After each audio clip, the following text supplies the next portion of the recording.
Hello there, and welcome to the Sleepy Science channel. Tonight, we'll be exploring the fascinating landscape of the human mind, a place filled with wonder, complexity, and endless mysteries. Within us are the patterns of thought, the depths of emotion, and the mechanisms we're all familiar with. But there is so much more than meets the eye. Some of the behaviors we display have roots stretching back millennia, their purposes only now becoming clear. A simple gesture may reveal an entire evolutionary history, and the fleeting sensation of déjà vu may be something far more ordinary than we imagine. The human mind is both familiar and extraordinary, something we experience every moment, yet never fully understand. If you enjoy these quiet explorations, I invite you to like and subscribe or share a simple thought down in the comments. It helps others find their way here too, one sleepy soul at a time. But for now, all you need to do is rest, settle in, and allow the calm of psychological understanding to carry you. Let's begin. Every thought you have travels through billions of neural connections. When you step into awareness each morning and let your mind awaken to consciousness, the thoughts flowing through your awareness can feel infinite. Yet every single one of those mental events, every perception, every memory, every feeling, travels through a vast network of neural pathways in your brain. Neuroscientists estimate that the human brain contains roughly 86 billion neurons, each one forming thousands of connections with other neurons. That creates a web of communication more complex than any network humanity has ever built. The thoughts beyond, the deeper patterns of consciousness, are simply too intricate for their individual pathways to be traced.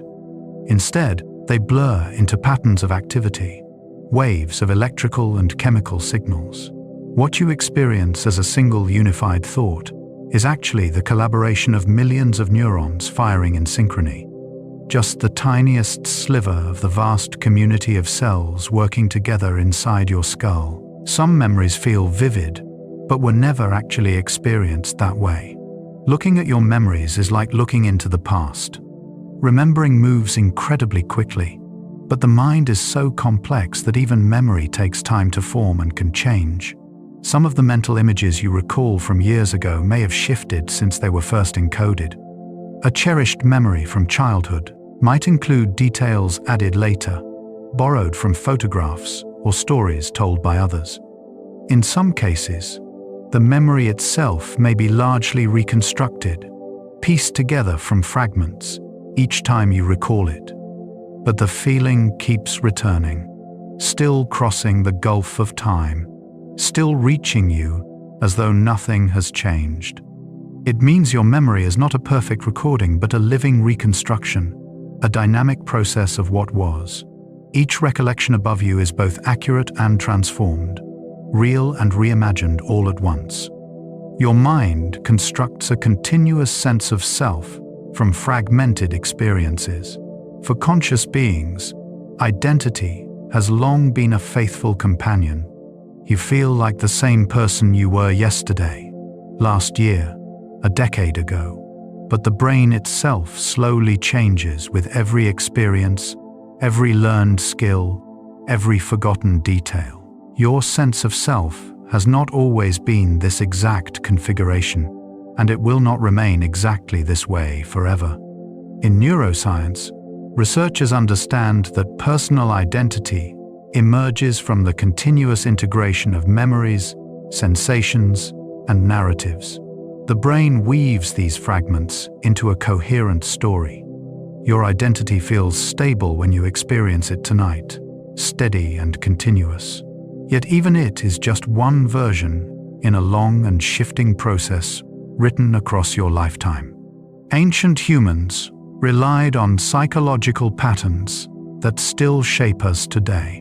Long before written language and complex societies, the mind was humanity's first survival tool. Early humans who could read facial expressions, detect threats quickly, and cooperate in groups were more likely to survive. and pass on their genes. The patterns they developed, the instinct to fear snakes, the tendency to trust familiar faces, the comfort found in social belonging. These responses were not arbitrary but selected through countless generations. Even today, when you feel a flutter of anxiety in a crowd, or experience a surge of warmth when someone smiles at you, you're experiencing echoes of adaptations that kept your ancestors alive.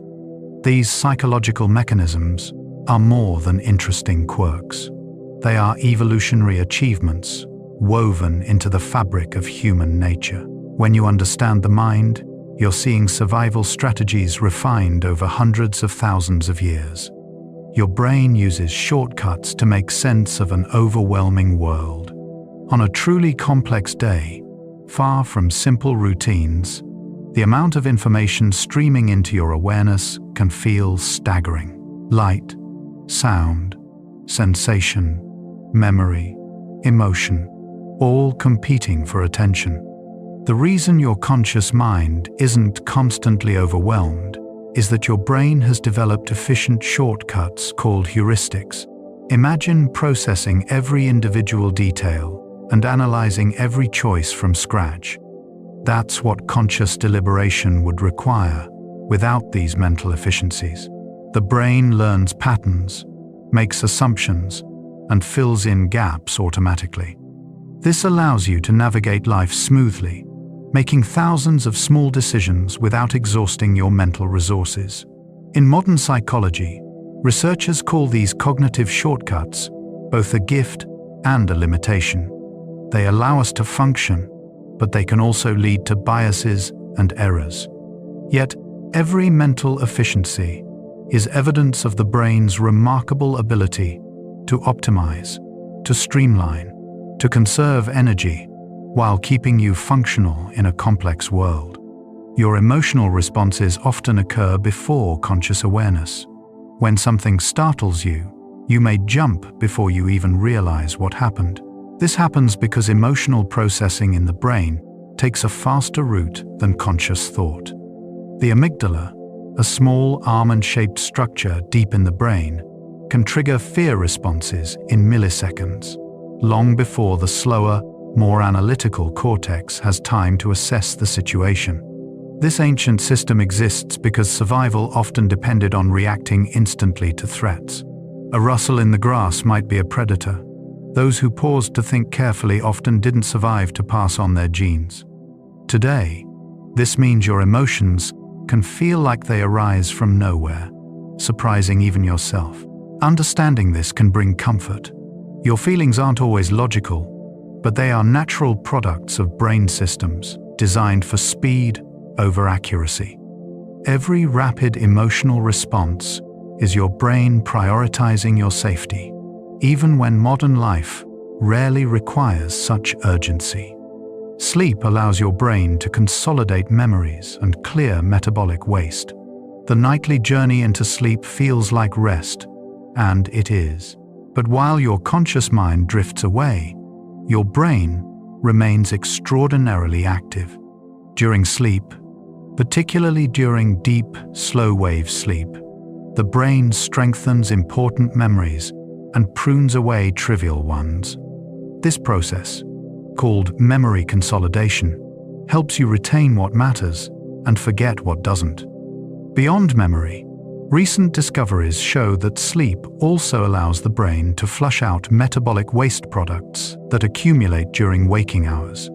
The glymphatic system, a waste clearance mechanism, becomes highly active during sleep, washing away proteins and toxins that could otherwise damage neurons. What began as simple rest has revealed itself as essential maintenance, a time when the brain repairs, reorganizes, and prepares for the next day. Each night of sleep is both a retreat and a renewal, a necessary pause in the rhythm of consciousness. Dreams may help process emotions and rehearse challenges. The streak of a dream feels magical, vivid, strange, and gone in an instant. But despite their ephemeral nature, dreams aren't random noise. They're usually fragments of emotional processing and memory integration. During REM sleep, the stage most associated with vivid dreaming, the brain's emotional centers are highly active, while the logical prefrontal cortex is quieter. This creates the surreal, emotionally charged narratives that characterize dreams. Some researchers believe dreams allow us to process difficult emotions in a safe space, rehearsing responses to threats or working through unresolved feelings. Others suggest they help integrate new experiences with existing knowledge. Dreams may be small, but their psychological function is significant. In every strange narrative, the brain is working, sorting through the day's experiences and emotions, preparing you for what comes next. Your perception of time changes based on emotion and attention. Most of us live under perceptions shaped by the rhythms of clocks and calendars. Seconds, minutes, hours, all measured precisely.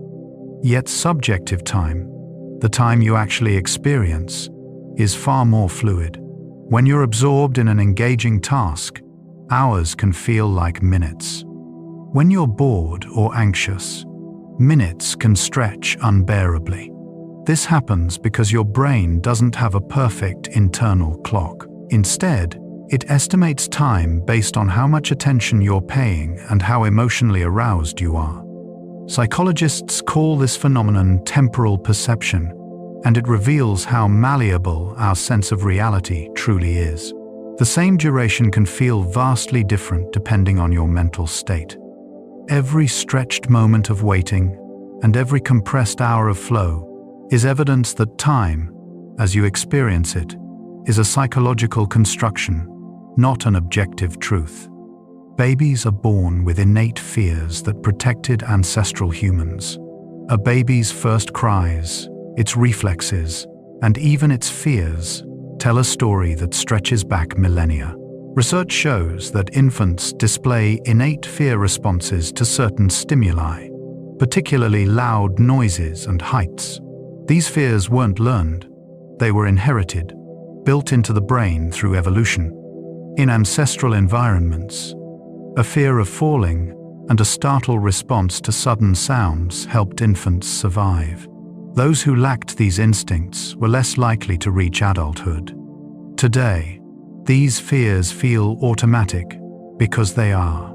Even before language or culture shapes the mind, the brain arrives equipped with ancient wisdom, predispositions carved by natural selection. Each newborn fear is a gift from the past, a survival mechanism passed down through countless generations. The placebo effect demonstrates the power of belief on physical health. When patients take a sugar pill believing it's real medicine, something remarkable often happens. Their symptoms improve, pain decreases, mood lifts. This phenomenon, called the placebo effect, reveals the profound connection between mind and body. Simply expecting relief can trigger genuine physiological changes, releasing natural painkillers like endorphins and activating brain regions associated with healing. The placebo effect doesn't mean symptoms were imaginary. It means the brain has real power to influence bodily processes. Researchers study placebos not as tricks, but as windows into how expectation, belief, and context shape health. The effect is so powerful that clinical trials must account for it when testing new medications. Every improvement from a placebo is evidence that the mind can heal, that belief itself is a form of medicine woven into our biology. Your sense of self can be altered by changing your body's signals. Imagine standing in front of a mirror while someone else stands behind you. If they stroke your back while you watch their hand stroke the mirror, your brain may briefly believe the reflection is you. This phenomenon, called the rubber hand illusion, shows how fragile and constructed your sense of self really is. The brain builds identity from multiple sources: sensory input, memory, and expectation. When those signals conflict or align in unusual ways, Your sense of where you end and the world begins can shift. Similar effects occur in virtual reality, where people can feel embodied in avatars that look nothing like them. These experiences reveal that the self isn't a fixed entity but an ongoing construction, a mental model the brain constantly updates. Your identity feels solid, yet it is remarkably flexible, adaptable, and contingent on the signals your brain receives. Mirror neurons allow you to understand others by simulating their experiences. When you watch someone smile, certain neurons in your brain fire as if you were smiling too. When you see someone in pain, your brain activates some of the same regions involved in experiencing pain yourself. These mirror neurons create a kind of internal simulation, allowing you to understand others not through abstract reasoning but through vicarious experience. This neural mirroring is thought to be foundational for empathy, language learning, and social connection. It allows infants to imitate facial expressions and helps adults navigate the complex social world. The discovery of mirror neurons has reshaped psychology, suggesting that understanding others is not purely cognitive, but deeply embodied. Every empathetic response, every shared emotion, is rooted in the brain's ability to mirror and resonate with the experiences of others. Your unconscious mind processes far more information than your conscious awareness. Consciousness feels expansive, as though you're aware of everything important happening around you. Yet studies show that the vast majority of mental processing occurs outside awareness. Your unconscious mind monitors your environment, regulates your body, retrieves memories, and even solves problems while your conscious mind focuses elsewhere. Experiments reveal that people can process complex information, like the gist of a scene or the emotional tone of a conversation, without consciously noticing details. The unconscious also influences decisions, sometimes guiding choices before conscious reasoning catches up. This doesn't mean you're not in control, but it does mean that much of what you think, feel, and do is shaped by processes you never directly observe. The mind is like an iceberg, consciousness the visible tip, while the vast unconscious bulk operates silently below. Language shapes how you think about the world. The words you speak aren't just labels for pre-existing thoughts. They actively shape how you perceive and remember experiences. Research in linguistic relativity shows that speakers of different languages often think differently about concepts like time, space, and color. For example, languages that describe time spatially, like "the past is behind us," can influence how speakers visualize temporal sequences. Similarly, languages with more specific color terms can make speakers more attuned to certain distinctions. This doesn't mean language determines thought entirely, but it does suggest that the words available to you influence the concepts you find easy to think. Every language offers a slightly different lens on reality, shaping attention and memory in subtle ways. To learn a new language is, in some sense, to learn a new way of thinking. Your mood can be influenced by your facial expressions. It might seem obvious that you smile because you're happy, but research suggests the relationship works in reverse too. When you deliberately smile, even without feeling happy, your mood often improves. This phenomenon, called the facial feedback hypothesis, suggests that the physical act of smiling sends signals to the brain that influence emotional experience. Similarly, frowning can intensify negative feelings. The connection between body and mind is bidirectional. Your emotions shape your expressions, and your expressions shape your emotions. This insight has practical implications. Simply adopting a confident posture or a relaxed facial expression can subtly shift how you feel. The body is not just a vessel for the mind, but an active participant in creating your psychological experience. Nostalgia serves a psychological function beyond mere reminiscence. When you recall a cherished memory from the past, bathed in warm tones and gentle emotions, you're experiencing nostalgia. Long dismissed as mere sentimentality, research now shows that nostalgia serves important psychological functions. It can boost mood, increase feelings of social connection, and provide a sense of continuity in life. When people feel lonely or uncertain, nostalgic memories remind them of meaningful relationships and stable times, offering comfort. Nostalgia also enhances meaning in life, helping people feel that their experiences matter. Far from being a retreat from the present, nostalgia can actually help you navigate current challenges by reconnecting you with your enduring values and relationships. Every wistful memory is not an escape, but a psychological resource, a way the mind nourishes itself by revisiting what has mattered most. Gratitude practice can rewire your brain over time. The simple act of regularly acknowledging things you're grateful for might seem trivial, but neuroscience reveals that gratitude practice can lead to lasting changes in the brain. Studies show that people who regularly practice gratitude show increased activity in brain regions associated with reward and social bonding. Over time, this can shift attention patterns, making it easier to notice positive aspects of life. The effect isn't just psychological but physiological, with gratitude linked to better sleep, reduced inflammation, and improved mood. The brain is remarkably plastic, capable of reorganizing based on repeated experiences.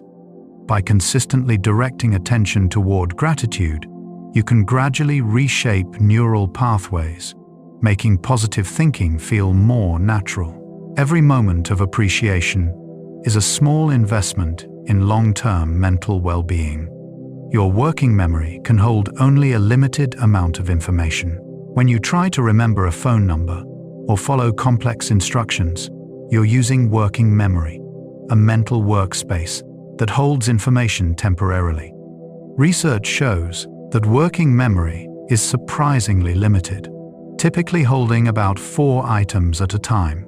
This constraint shapes much of human cognition.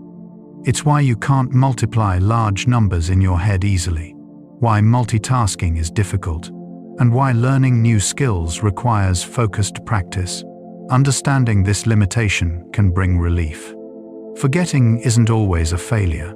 It's often a natural consequence of cognitive constraints. The brain compensates by chunking information into larger units and offloading details to external tools, like notes and devices.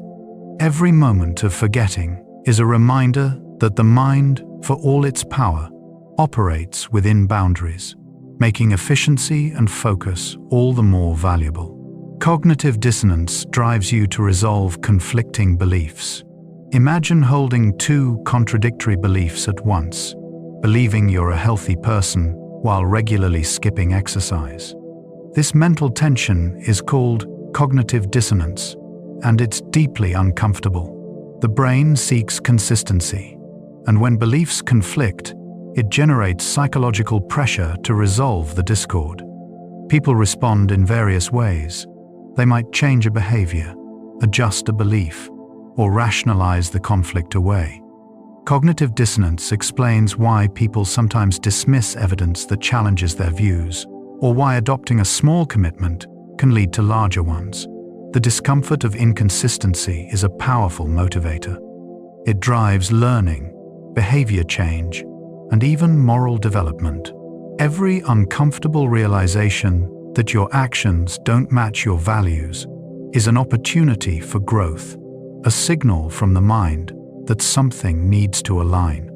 The spotlight of attention is narrower than you think. You might feel like you're aware of everything in your field of vision, but attention is far more selective than it seems. Classic studies, like the invisible gorilla experiment, show that people can fail to notice obvious events when their attention is focused elsewhere. A person in a gorilla suit can walk through a scene, and if viewers are counting basketball passes, many won't see it. This phenomenon, called inattentional blindness, reveals that attention works like a spotlight, illuminating only a small area at a time. The rest remains in shadow, processed minimally. This limitation means your experience of the world is always incomplete, a selective sampling rather than a full recording. Understanding this can foster humility. What you notice is shaped as much by where you direct attention as by what's actually there. Stress in moderate amounts can enhance performance. Stress often gets a bad reputation, associated with burnout and health problems, but research shows that stress isn't inherently harmful. In fact, moderate stress can enhance performance, sharpening focus and energizing action. This is described by the Yerkes-Dodson law, which illustrates an inverted U-shaped relationship between stress and performance. Too little stress leads to boredom and underperformance. Too much leads to anxiety and breakdown. But the sweet spot in the middle, moderate arousal, facilitates optimal functioning. This is the feeling athletes call being in the zone or students experience during engaging challenges.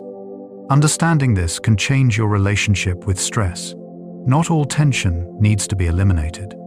Sometimes, it's a signal that you're engaged in something meaningful. The key is balance. Enough challenge to motivate, but not so much that it overwhelms. Your beliefs about intelligence can shape your learning. Psychologist Carol Dweck's research on mindsets reveals a powerful truth. People who believe intelligence is fixed, a static trait you're born with, tend to avoid challenges and give up easily. Those who believe intelligence is malleable, something that can grow through effort, tend to embrace challenges and persist through difficulty. This difference in belief, called having a fixed versus growth mindset, profoundly influences learning and achievement. The good news is that mindsets can change. Simply learning that the brain is plastic and that abilities developed through practice can shift how people approach challenges. Every struggle becomes an opportunity rather than a threat. Understanding this can transform education and personal development. The brain's capacity for growth means that effort isn't just a means to an end, it's the mechanism through which ability itself expands. Social connection is as vital to health as diet and exercise. Humans are profoundly social creatures. Research consistently shows that strong social relationships are among the best predictors of long-term health and happiness. Loneliness, by contrast, has been linked to increased risk of heart disease, depression, and even early mortality, with effects comparable to smoking. This isn't surprising from an evolutionary perspective. For most of human history, being part of a group meant survival. Isolation meant vulnerability. The brain evolved to treat social connection as a fundamental need, much like food or sleep. When you feel the warm glow of companionship or the ache of loneliness, you're experiencing ancient mechanisms designed to keep you bonded with others. Every meaningful conversation, every shared laugh, every moment of feeling understood, these aren't just pleasant experiences. They're essential nutrients for psychological and physical well-being. Your sense of fairness emerges early and runs deep. Even young children, before they can articulate complex moral reasoning, display a sense of fairness. Studies show that toddlers react negatively to unequal distributions of resources and prefer puppets who help over those who hinder. This suggests that fairness isn't just a learned social convention but has deep evolutionary roots. Cooperation was essential for early human groups, and a sense of fairness helped maintain social cohesion. When someone violates fairness norms, you might feel a visceral sense of outrage. That's not just culture talking. It's an ancient psychological mechanism designed to protect cooperative relationships. Understanding this can help make sense of moral emotions. They're not arbitrary. They're products of evolutionary pressures that shaped the social brain. Every instinct toward justice is a testament to the deeply social nature of human psychology. Smiling is contagious because of automatic mimicry. When someone smiles at you, you often smile back without thinking. This automatic mimicry is driven by the brain's mirror neuron system and plays a key role in social bonding. By unconsciously imitating others' expressions, you not only signal affinity, but also gain insight into their emotional state through your own embodied response. This mimicry is so automatic that it can be detected even when people try to suppress it. The contagious nature of smiles, and emotions more generally, helps synchronize social groups. When one person laughs, others join in. When someone looks afraid, others become alert. This emotional resonance creates a kind of social glue, binding individuals into cohesive groups. Every shared smile is a micro-moment of connection, a wordless affirmation of togetherness rooted in the brain's social wiring. The mere exposure effect makes familiarity breed liking. You might assume you like things because they have inherent appeal. But research on the mere exposure effect shows that simply encountering something repeatedly can increase your liking for it, even if you don't consciously remember the exposures. This applies to faces, music, words, even abstract shapes. The effect is robust and occurs across cultures. Evolutionarily, it makes sense. Familiar things are generally safer than novel ones. By favoring the familiar, your ancestors avoided potential threats. Today, this bias influences everything from consumer preferences to relationship formation. It's why songs grow on you, why you warm to colleagues over time, and why logos and brands invest in repeated exposure. Understanding the mere exposure effect can make you more aware of how your preferences form. Liking isn't always about inherent quality. Sometimes it's simply about frequency and familiarity.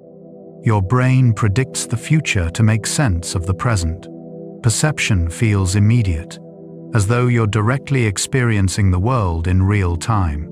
But neuroscientists have discovered that the brain is constantly generating predictions about what will happen next, using past experience to anticipate sensory input. When predictions match reality, perception flows smoothly. When they don't, you experience surprise, and the brain updates its models. This predictive processing framework explains many phenomena. It's why you don't notice your own eye movements, why you can finish other people's sentences, and why unexpected events capture attention. The brain is not a passive receiver of information, but an active predictor, constantly constructing your experience based on what it expects. Every moment of perception is a blend of sensation and prediction, reality filtered through the lens of experience. Laughter triggers the release of endorphins and strengthens social bonds. The sound of laughter is unmistakable, joyful, contagious, and deeply human. But laughter is more than an expression of amusement.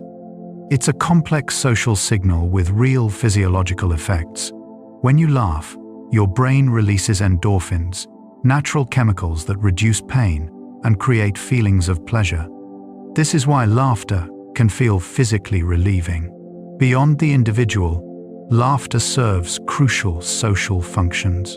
It signals playfulness, diffuses tension, and strengthens group cohesion. Shared laughter creates a sense of unity, a feeling that you're on the same wavelength with others. Interestingly, most laughter occurs not in response to jokes but during ordinary conversation, where it acts as social lubricant.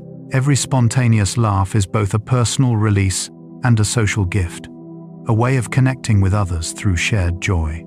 Music activates reward centers in the brain, similar to food and other pleasures. When a favorite song plays and you feel that rush of pleasure, your brain's reward system is lighting up.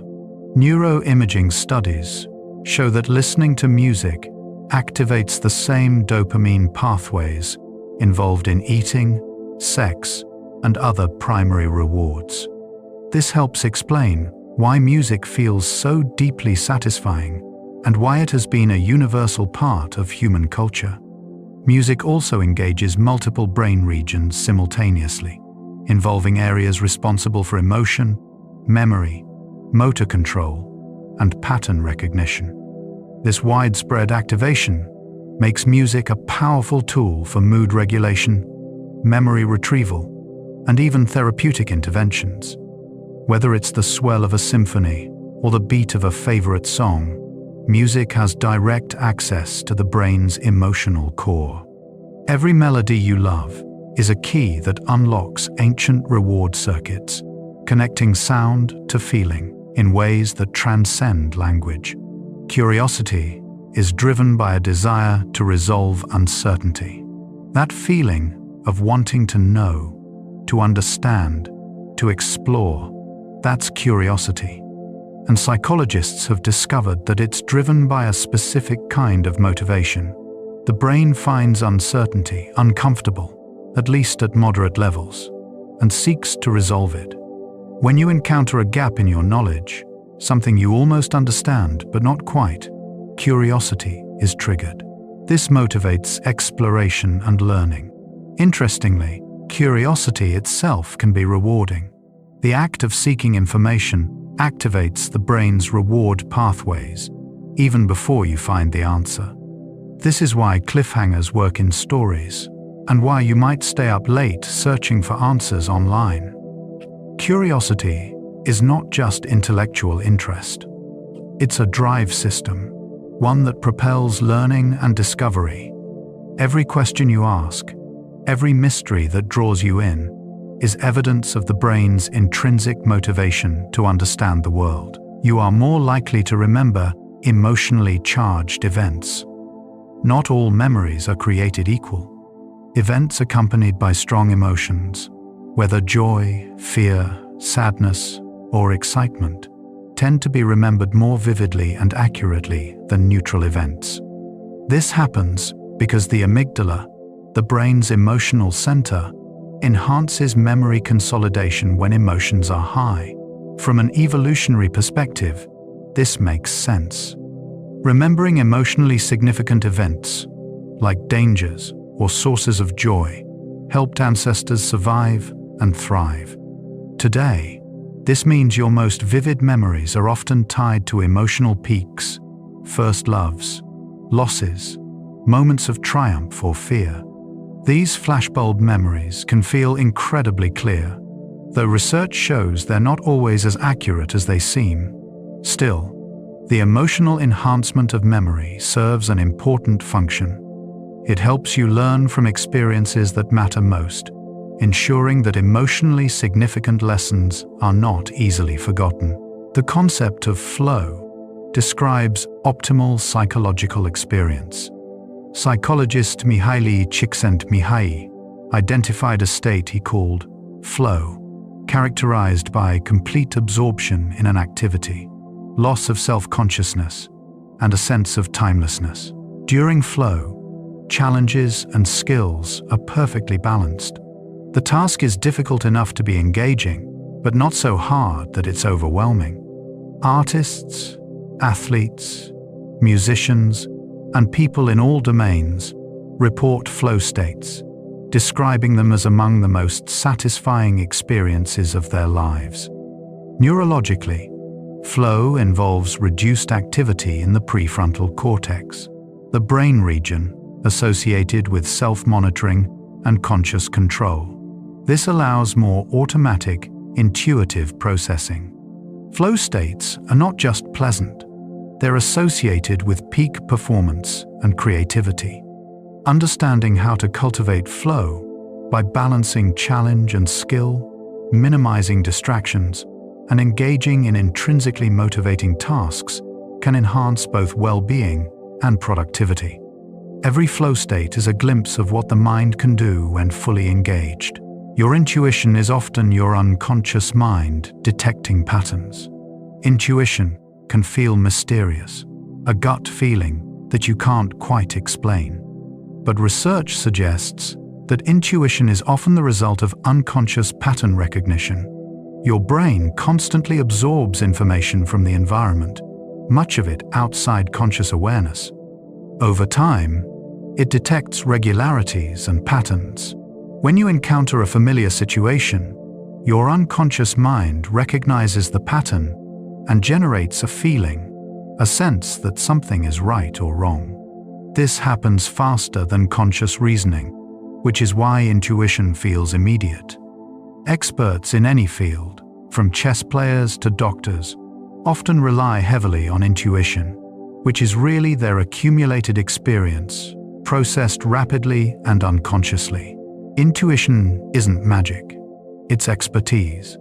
And while it can be remarkably accurate, it's also susceptible to biases. Understanding intuition as unconscious processing helps demystify it and highlights the importance of experience in developing good judgment. Children learn language with astonishing speed and efficiency. Watching a child acquire language is one of the most remarkable demonstrations of the human brain's learning capacity. By age 3, most children have learned thousands of words and grasped complex grammatical rules, all without formal instruction. This happens through a combination of innate predispositions, what linguist Noam Chomsky called a universal grammar, and social interaction. Babies are born with the ability to distinguish all possible speech sounds, though they quickly specialize in the sounds of their native language. They learn by listening, imitating, and receiving feedback. The process is so natural and effortless that it seems almost magical, but it reflects the brain's profound plasticity during early development, a period when neural connections form at extraordinary rates. Every word a child learns is a testament to the brain's capacity for rapid, intuitive learning, a capacity that, while diminished in adulthood, never entirely disappears. Color perception is partly constructed by your brain. When you see a red apple, you might think you're perceiving an objective property of the world. But color is not entirely in the object. It's partly constructed by your brain. Light of different wavelengths enters your eye, but the experience of red, the subjective quality of redness, is created by neural processing. Interestingly, color perception can be influenced by context. The same physical wavelength can appear different depending on surrounding colors, lighting, and even your expectations. The famous dress illusion, where people saw the same image as either blue and black or white and gold, revealed just how much interpretation is involved in perception. Your brain doesn't passively record the world. It actively constructs your experience of it, filling in gaps, making assumptions, and creating a coherent perceptual reality. Every color you see is a collaboration between world and mind. The bystander effect reveals how social context influences helping behavior. In 1964, Kitty Genovese was attacked in New York, while dozens of people reportedly heard her cries. The case sparked research into why people sometimes fail to help in emergencies. Psychologists discovered the bystander effect, the phenomenon where individuals are less likely to help when others are present. This occurs for several reasons. People look to others for cues about how to respond, a process called pluralistic ignorance. They also experience diffusion of responsibility, assuming someone else will act. The bystander effect doesn't mean people are callous. It reveals how powerfully social context shapes behavior. Understanding this can actually make you more likely to help. Knowing about diffusion of responsibility can prompt you to take personal responsibility. Every act of helping, especially in a crowd, is a conscious choice to override powerful social psychological forces. Stereotype threat can impair performance when negative stereotypes are salient. When people are reminded of negative stereotypes about a group they belong to, their performance can suffer. This phenomenon, called stereotype threat, has been demonstrated across many domains. For example, women perform worse on math tests when told that women typically underperform, and black students score lower on standardized tests when race is made salient beforehand. The mechanism involves anxiety and cognitive load. Worrying about confirming a stereotype consumes mental resources that could be used for the task. Importantly, stereotype threat is situational, not a reflection of actual ability. Interventions that reduce threat, such as reframing tasks or affirming values, can eliminate performance gaps. Understanding stereotype threat highlights how social contexts and identities shape individual performance. It reminds us that ability is not just about what's inside a person, but also about the environment in which they're performing. The peak-end rule shapes how you remember experiences. When you recall a past experience, like a vacation or a medical procedure, your memory isn't a simple average of all moments. Instead, it's disproportionately influenced by 2 points: the peak, the most intense moment, and the end, how the experience concluded. This is called the peak-end rule, and it can lead to surprising judgments. A painful medical procedure that ends on a less painful note may be remembered as better than a shorter but more consistently painful one. Similarly, a vacation with one amazing day and a pleasant departure might be remembered more fondly than a longer trip with steadier but less intense enjoyment. Understanding this can help shape experiences for yourself and others. If you want an event to be remembered positively, focus on creating peak moments and ensuring a strong ending. Memory is not a recording, it's a summary, and the brain uses shortcuts to construct that summary. Your self-control is a limited resource that can be depleted. Have you ever noticed that after a day of resisting temptations or making difficult decisions, you have less willpower left for evening challenges? This phenomenon, sometimes called ego depletion, suggests that self-control draws on a limited mental resource. Studies show that exerting willpower in one domain can reduce self-control in another. After resisting cookies, people might give up more quickly on a difficult puzzle.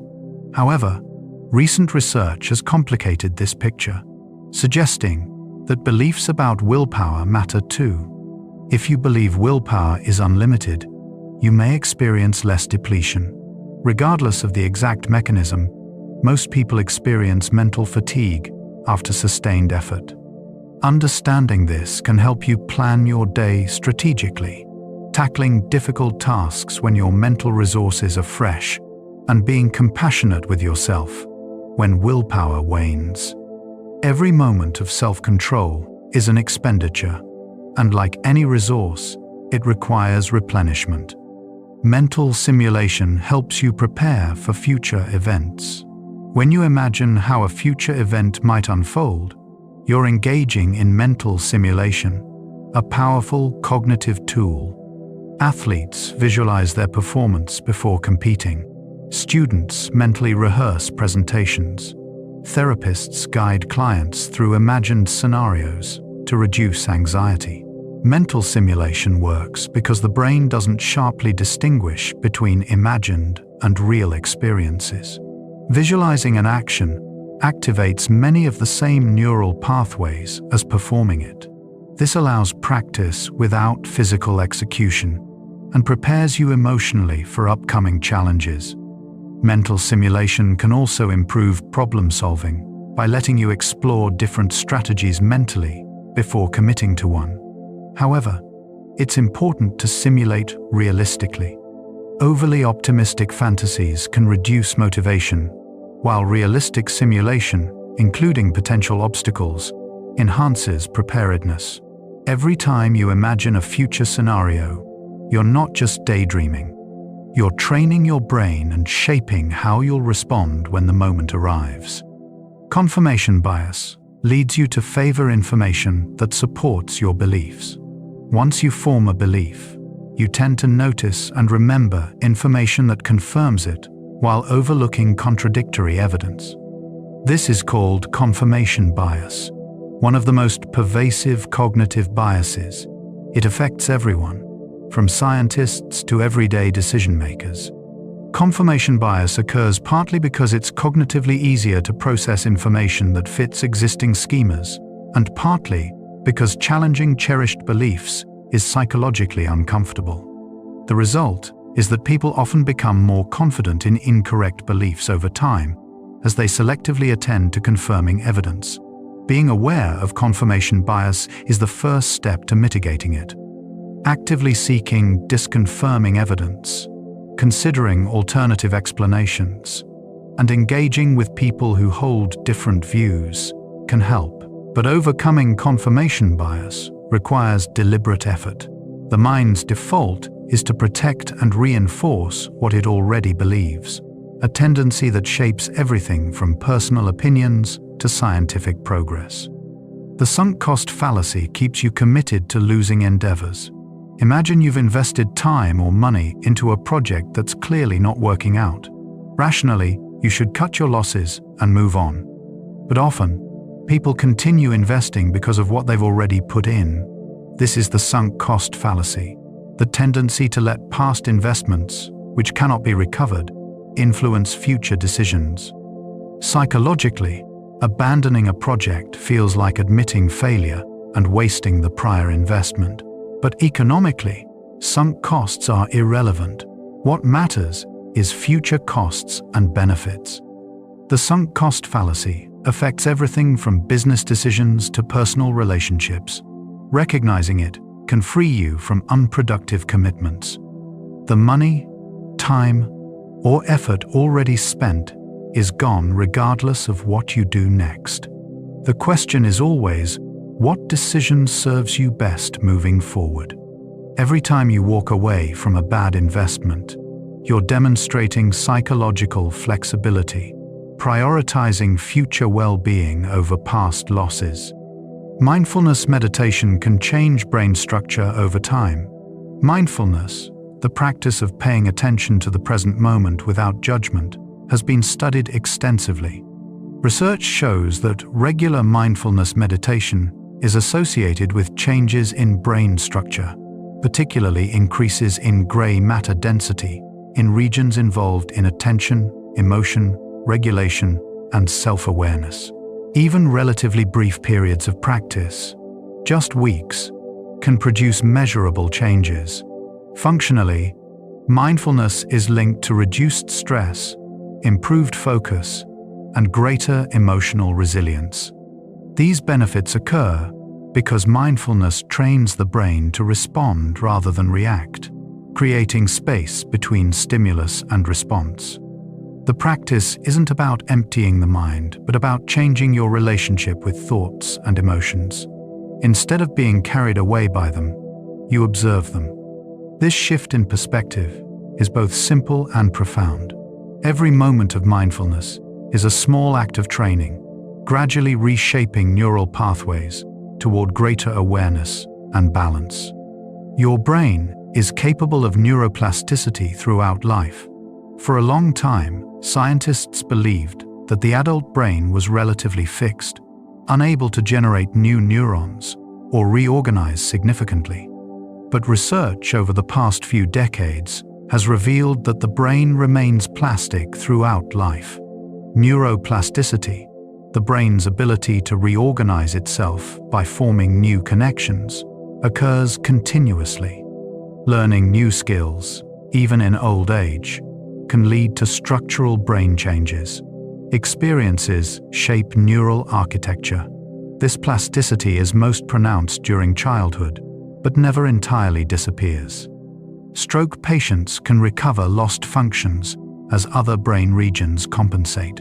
Musicians show enlarged areas related to motor control and audition. Even learning a new language or instrument in adulthood can create measurable changes. Neuroplasticity means that you are never locked into fixed patterns. The brain remains adaptable, capable of growth and change. Every new skill, Every effort to learn or adapt is a testament to the brain's lifelong capacity for transformation. Social comparison shapes your self-esteem and motivation. Humans are constantly comparing themselves to others, a process called social comparison. Psychologist Leon Festinger proposed that people evaluate themselves by comparing to others when objective standards are unavailable. This comparison can be upward to those doing better, or downward to those doing worse. Upward comparison can be motivating, providing goals and inspiration, but it can also harm self-esteem if the gap feels unbridgeable. Downward comparison can boost self-esteem, but may also lead to complacency. Social media has intensified social comparison as people are constantly exposed to curated highlights of others' lives. Understanding social comparison can help you navigate its effects. Recognizing when comparisons are helpful versus harmful allows you to use them strategically. Remember that everyone's journey is different, and comparisons are often based on incomplete information. Every moment of comparison is a choice, and choosing wisely can protect your well-being while fostering growth. The Zeigarnik effect makes unfinished tasks linger in your mind. Have you noticed that incomplete tasks seem to occupy your thoughts more than finished ones? This is called the Zeigarnik effect, named after psychologist Bloomer Zeigarnik, who observed that waiters remembered unpaid orders better than paid ones. Unfinished tasks create a kind of cognitive tension. The mind wants closure, and until it's achieved, the task remains mentally active. This can be both useful and burdensome. On one hand, it helps you remember what needs doing. On the other hand, it can contribute to mental clutter and stress. Interestingly, even small progress toward completing a task can reduce this tension. Making a plan can serve as a kind of mental closure, quieting the nagging feeling. Understanding the Zeigarnik effect can help you manage your mental workspace. Completing small tasks, or at least planning when you'll address them, can free up cognitive resources and reduce background stress. Every unfinished task is a small weight on the mind, and closure brings relief. Locus of control affects how you interpret successes and failures. People differ in where they locate the causes of events. Those with an internal locus of control believe their actions significantly influence outcomes. Those with an external locus of control attribute outcomes more to luck, fate, or external circumstances. This distinction matters because it shapes how people respond to challenges. Those with an internal locus tend to be more motivated, persistent, and proactive because they believe effort matters. Those with an external locus may feel more helpless and less motivated. However, an excessively internal locus can lead to self-blame for things beyond your control, while some external attribution can protect self-esteem after failures. The healthiest approach is often a balance, recognizing the areas where you have control, while accepting the limits of that control. Understanding your locus of control can help you adjust it when needed, fostering agency without unrealistic self-blame. Learned helplessness occurs when repeated failure leads to passivity. In studies with animals, psychologist Martin Seligman discovered that when subjects were repeatedly exposed to unavoidable aversive events, they eventually stopped trying to escape, even when escape became possible. This phenomenon, called learned helplessness, has profound implications for understanding human depression and motivation. When people experience repeated failures or uncontrollable negative events, they may learn that their actions don't matter, leading to passivity and resignation. This learned helplessness can generalize, affecting motivation across domains. The good news is that learned helplessness can be unlearned. Experiencing control and success in even small areas can begin to reverse the pattern. Therapy approaches like cognitive behavioral therapy, specifically target the thought patterns underlying helplessness. Understanding learned helplessness highlights the importance of agency and control in mental health. Every experience of effective action is an antidote to helplessness, rebuilding the belief that effort matters. The availability heuristic makes recent or vivid events feel more likely. When judging the likelihood of events, people rely on examples that come easily to mind. This mental shortcut is called the availability heuristic. If you recently heard about a plane crash, you might overestimate the danger of flying. If you know someone who won the lottery, you might overestimate your own chances. The availability heuristic is efficient. Recent and vivid events are often relevant, but it can lead to biased judgments.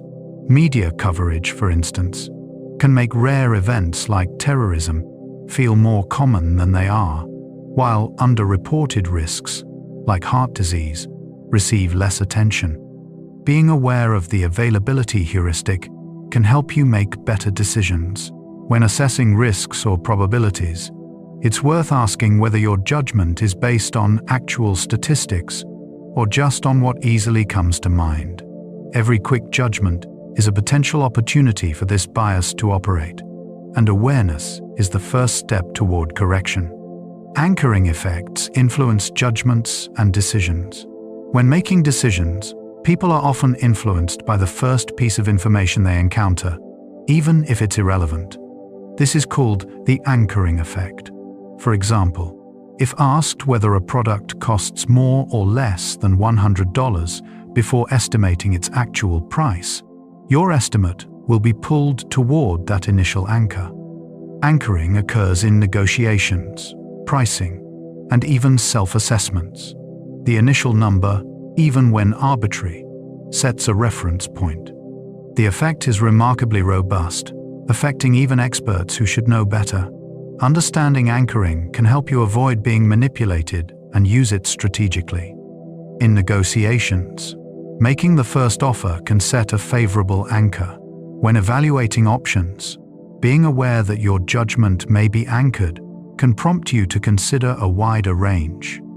Every initial number is a potential anchor, silently shaping the judgments that follow. Cognitive load affects decision quality and self-control. Your brain has limited processing capacity.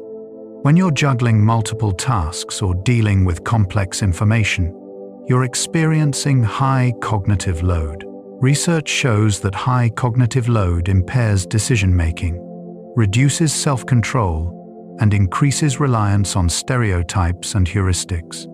When your mind is taxed, you fall back on simpler, automatic processes. This is why it's harder to resist temptation when you're tired or stressed. It's also why multitasking often reduces performance across tasks. Understanding cognitive load can help you structure your environment and schedule. Important decisions and tasks requiring willpower are best tackled when cognitive load is low, when you're rested and free from distractions. Reducing unnecessary complexity, like simplifying choices or decluttering your workspace, can free up mental resources. Every reduction in cognitive load is a gift to your future self, preserving capacity for what truly matters. The halo effect causes one positive trait to color overall impressions. When you find someone attractive or learn they excel in one area, you tend to assume they have other positive qualities too. This is the halo effect, a cognitive bias where one salient positive trait influences judgments about unrelated traits. Attractive people are often perceived as more intelligent and kind. Experts in one field are assumed to be knowledgeable in others. The halo effect operates unconsciously, shaping everything from hiring decisions to jury verdicts. It's a mental shortcut, inferring overall quality from limited information. While sometimes accurate, it can lead to errors, overlooking flaws, or overestimating abilities. Being aware of the halo effect can help you make more nuanced judgments. When forming impressions, deliberately consider each trait independently. Every global judgment is susceptible to the halo effect, and critical thinking requires resisting the pull of first impressions. Your perception of pain is influenced by psychological factors. Pain feels like a purely physical sensation, but it's actually a complex interaction between body and mind. The same physical stimulus can be experienced as more or less painful depending on psychological context. Attention, expectation, emotion, and meaning all modulate pain perception. When you're distracted, pain often feels less intense. When you're anxious or focused on it, it intensifies. Placebos can reduce pain, and the meaning you assign to pain, viewing it as temporary healing versus permanent damage, affects how you experience it. This doesn't mean pain is imaginary. It means pain is constructed by the brain from multiple sources of information. Understanding this can actually help with pain management. Techniques like distraction, reframing, and relaxation can genuinely reduce experienced pain. Every painful sensation is filtered through psychological processes, making the mind a potential ally in managing physical discomfort. Imposter syndrome affects high achievers despite their accomplishments. Many successful people secretly feel like frauds, believing they don't deserve their achievements and fearing they'll be exposed. This is called imposter syndrome. It's surprisingly common, particularly among high achievers. Imposter syndrome involves attributing success to luck or external factors rather than ability, and interpreting failures as evidence of inadequacy. This creates a cycle where accomplishments don't reduce self-doubt. Psychologists recognize that imposter syndrome often stems from perfectionism, fear of failure, and societal messages about competence. Interestingly, awareness that others share these feelings can be relieving. Imposter syndrome thrives in isolation. Talking about it often reveals how common it is. Understanding imposter syndrome can help you recognize distorted thinking patterns and develop more balanced self-assessment. Every feeling of being a fraud, when examined critically, often reveals itself as the mind's harsh and inaccurate judgment rather than objective truth. Optimism bias makes you believe you're less likely than others to experience negative events. Most people believe they're less likely than average to experience negative events like illness, accidents, or divorce. This is called optimism bias. It's a pervasive tendency that, while sometimes protective, can lead to poor decisions. Optimism bias can reduce preventive behavior, like skipping health screenings, because people underestimate their personal risk. It can also contribute to unrealistic planning, underestimating how long projects will take or how much they'll cost. However, moderate optimism is linked to better mental health and resilience. The key is balanced optimism, acknowledging real risks while maintaining hope. Being aware of optimism bias can help you make more realistic assessments. When evaluating personal risks, it's worth asking whether you're being truly objective or falling prey to the bias that tells you bad things happen to others, not you. Every overly rosy prediction is an opportunity to recalibrate toward reality. Your identity is shaped by the stories you tell about yourself. Who you are is not just a collection of facts, but a narrative. The stories you tell yourself about your past, your traits, and your future shape your sense of identity. Psychologists recognize that humans are natural storytellers, constantly constructing and revising autobiographical narratives. These narratives give life meaning and coherence, connecting disparate experiences into a unified self. Importantly, how you tell your story matters. Framing past challenges as growth experiences versus sources of shame affects your self-concept. Narrative therapy, a therapeutic approach, helps people rewrite their stories in more empowering ways. This doesn't mean denying reality, but reinterpreting it. Your life story is not fixed. It's an ongoing construction, and you have some authorial control. Every time you reflect on who you are, you're not just discovering a truth, but actively creating the narrative of your identity. Ego defenses protect you from psychological discomfort. When faced with threatening information or uncomfortable emotions, your mind employs defense mechanisms, unconscious strategies that protect the ego. Sigmund Freud and his daughter Anna Freud identified many defenses. Repression pushes threatening thoughts out of awareness. Projection attributes your own unacceptable feelings to others. Rationalization provides logical sounding but false justifications for behavior. While defenses can be adaptive in the short term, protecting you from overwhelming distress, over-reliance can prevent growth and insight. Healthier defenses, like humor and sublimation, transform distress into something constructive. Understanding defense mechanisms can increase self-awareness. When you notice yourself making excuses, blaming others, or avoiding certain topics, you might be employing a defense. This awareness creates an opportunity to face discomfort more directly. Every defense mechanism is the mind's attempt to protect you, even if the protection sometimes comes at the cost of truth. Rituals and routines provide psychological comfort and structure. Humans across cultures engage in rituals, repetitive behaviors imbued with meaning. From morning routines to religious ceremonies, rituals serve important psychological functions. They provide predictability in an uncertain world, reducing anxiety. They mark transitions, helping you shift between roles or states.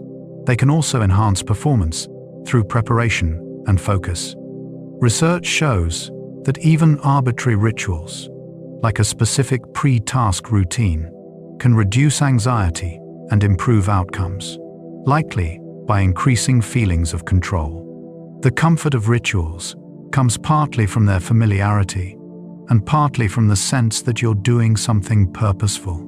Understanding the psychological power of rituals can help you design personal routines that support well-being. Whether it's a morning coffee ritual or a bedtime routine, these small acts create structure and signal to your brain that certain experiences are beginning or ending. Every ritual is a touchstone of stability in the flow of daily life. The fundamental attribution error leads you to underestimate situational influences. When you observe someone else's behavior, you tend to attribute it to their personality or character rather than to situational factors. If someone cuts you off in traffic, you might think they're rude rather than considering they might be rushing to an emergency. This is called the fundamental attribution error. Interestingly, when explaining your own behavior, you're more likely to cite situational factors. You cut someone off because you were late, not because you're rude. This asymmetry reflects a broader tendency to see others' actions as reflecting stable traits, while seeing your own as responses to circumstances. The fundamental attribution error can lead to unfair judgments and interpersonal conflicts. Being aware of it encourages more charitable interpretations. When someone behaves badly, considering situational pressures can foster empathy. Every hasty judgment about another person's character is an opportunity to pause and consider what circumstances might be at play. The spotlight effect makes you overestimate how much others notice you. Have you ever felt intensely self-conscious, certain that everyone is noticing your mistake or awkward moment? This feeling reflects the spotlight effect, the tendency to overestimate how much others are paying attention to you. In reality, most people are focused on themselves, not scrutinizing you. Research demonstrates this clearly. People asked to wear an embarrassing shirt estimated that many more people noticed than actually did. The spotlight effect occurs because you're the center of your own experience. making it hard to recognize you're not the center of others' experiences. Understanding the spotlight effect can reduce social anxiety. That embarrassing thing you did, most people didn't notice, and those who did have, probably forgotten. Everyone is too busy worrying about their own spotlight to focus much on yours. Every moment of self-consciousness is an opportunity to remember that you're less observed than you feel. Reciprocity creates a sense of obligation to return favors. When someone does something for you, you feel obligated to return the favor. This is the norm of reciprocity, a powerful social principle present in virtually all cultures. Reciprocity binds communities together, encouraging cooperation and exchange, but it can also be exploited. Salespeople offer free samples, knowing that recipients will feel obligated to buy. Small favors create psychological pressure to comply with later requests. The reciprocity norm is so strong that people often return favors even when the initial act was unwanted.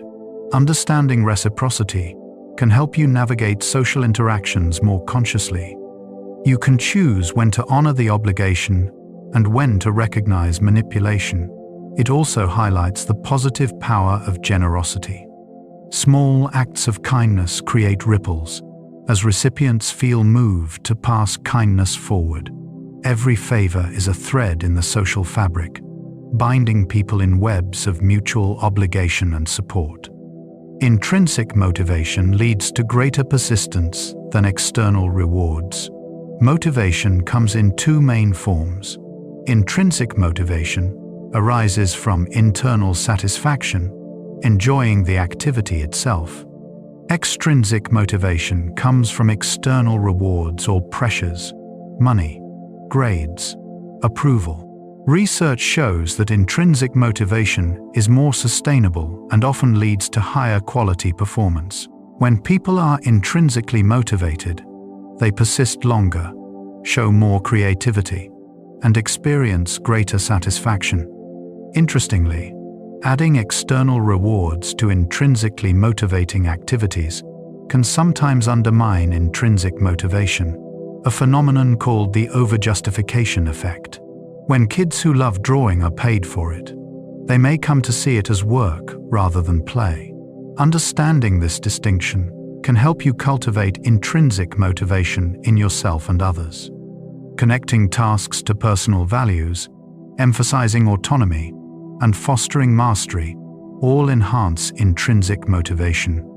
Every moment spent doing something for its own sake, rather than for external reward, nourishes deeper and more enduring engagement. Choice overload can lead to decision paralysis and dissatisfaction. Modern life offers abundant choices, from cereal brands to career paths, but research shows that too many choices can be overwhelming. This phenomenon, called choice overload, or the paradox of choice, can lead to decision paralysis, where people struggle to choose at all, and to dissatisfaction, because more options create higher expectations and more opportunity for regret.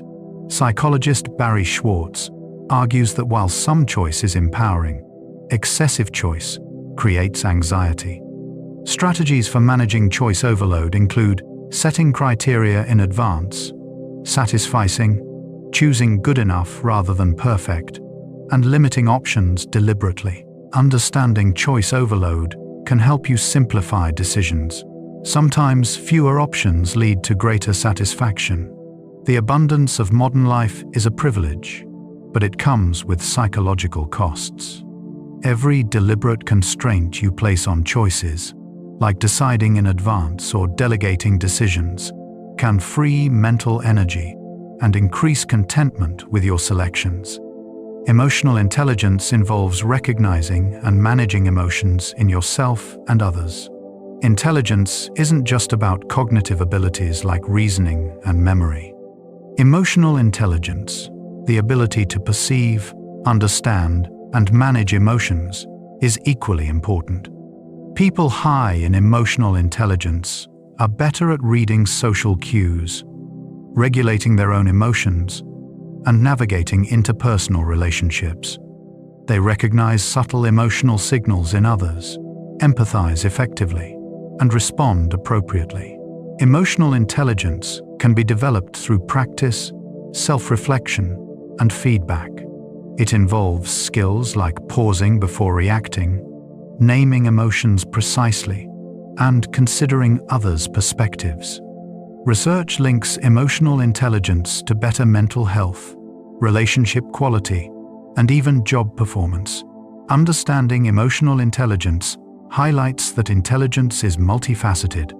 Success and well-being depend not just on what you know, but on how you handle emotions. Every moment of emotional awareness and regulation is an exercise in emotional intelligence, strengthening a capacity that shapes every aspect of life. The self-fulfilling prophecy shows how expectations shape outcomes. When you expect something to happen, you often behave in ways that make it more likely. This is called a self-fulfilling prophecy. If a teacher believes a student is talented, they may give more attention and encouragement, helping the student succeed. If you expect to fail at a task, your anxiety and lack of effort may ensure that outcome.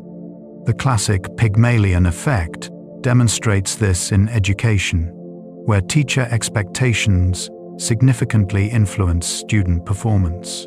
Self-fulfilling prophecies can be positive or negative. Recognizing them can help you harness their power. By cultivating positive expectations while remaining realistic, you can create conditions for success. Conversely, being aware of negative expectations can help you interrupt the cycle. Every expectation is a lens that shapes perception and behavior. When you expect the best, you often act in ways that bring it about, demonstrating the mind's power to shape reality through belief and action. Cognitive reappraisal is a powerful emotion regulation strategy. When you experience a negative emotion, you have choices about how to respond. Cognitive reappraisal involves reinterpreting the situation to change its emotional impact. Instead of seeing a setback as a disaster, you might view it as a learning opportunity. Research shows that reappraisal is one of the healthiest emotion regulation strategies, more effective than suppression, which involves hiding emotions without addressing their source. Reappraisal doesn't deny feelings, but reframes the situation, changing the emotional response at its root. This strategy is associated with better mental health, stronger relationships, and greater resilience. Learning to reappraise takes practice. It involves questioning automatic interpretations and considering alternatives. Every difficult emotion is an opportunity to practice reappraisal. By asking how else you might view the situation, you can transform emotional experience, demonstrating the power of perspective in shaping how you feel. Habits form through repetition and contextual cues. Much of daily behavior is habitual, performed automatically, without conscious thought. Habits form through a process of repetition in a consistent context. The brain learns associations between cues, like a location or time of day, and responses, like brushing teeth. Over time, the behavior becomes automatic, requiring little cognitive effort. This frees mental resources for other tasks, but it also means habits can be hard to change. Breaking bad habits or forming new ones requires conscious effort and often changing the context or cues. Research suggests it takes weeks or even months for new behaviors to become truly automatic. Understanding habit formation can help you design environments that support desired behaviors. Want to exercise more? Keep workout clothes visible. Every habit is a learned association, and with awareness and effort, you can reshape the neural pathways that guide daily behavior, creating patterns that serve your goals. The mere presence of others can enhance performance on simple tasks. When other people are around, even as passive observers, your performance can change. This is called social facilitation. For simple or well-learned tasks, the presence of others tends to enhance performance. Athletes often perform better in front of crowds. Students may solve easy problems faster with others nearby. However, for complex or unfamiliar tasks, the presence of others can impair performance, increasing anxiety and errors. This happens because the presence of others increases arousal, which energizes dominant responses. If the dominant response is correct, performance improves. If it's incorrect, performance worsens. Understanding social facilitation can help you manage your environment. When practicing new skills, solitude might be better. When performing well-learned tasks, an audience might boost performance. Every social context subtly influences your psychological state, shaping what you can accomplish in ways you might not consciously notice. Groupthink occurs when desire for harmony overrides critical thinking. In cohesive groups, especially under stress or with strong leadership, members may suppress dissenting opinions to maintain harmony. This phenomenon, called groupthink, can lead to poor decisions because alternative viewpoints are not considered. Classic examples include political and business disasters where warning signs were ignored because no one wanted to challenge the group consensus. Groupthink symptoms include an illusion of invulnerability, pressure on dissenters, and self-censorship. Preventing groupthink requires deliberately encouraging diverse perspectives, assigning someone to play devil's advocate, and creating a culture where dissent is valued. Understanding groupthink highlights the tension between social cohesion and critical thinking. Groups can be wiser than individuals, but only when diversity of thought is preserved. Every unchallenged consensus is a potential site of groupthink, a reminder that harmony should not come at the expense of rigorous analysis. The contrast effect influences judgments by comparison. Your judgments are not absolute, but relative, shaped by context and comparison. The contrast effect describes how you perceive something differently, depending on what you've just experienced. A moderately attractive person seems less attractive after viewing a highly attractive person. A reasonable price seems high after seeing a low price. This effect influences everything from consumer behavior to personal satisfaction. After staying in a luxury hotel, your own home might feel shabby, even if nothing about it changed. Understanding the contrast effect can help you manage expectations and appreciate what you have. Being mindful of comparisons, especially on social media where you're constantly exposed to highlights of others' lives, can protect well-being.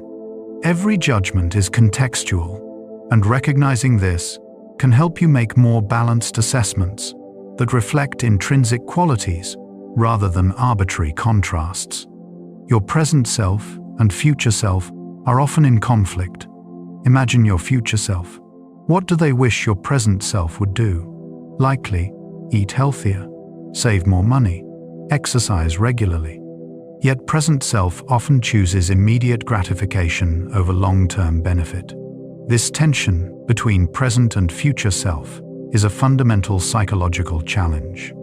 Behavioral economists describe it as time inconsistency or present bias. You want good outcomes in the future, but prefer immediate rewards now.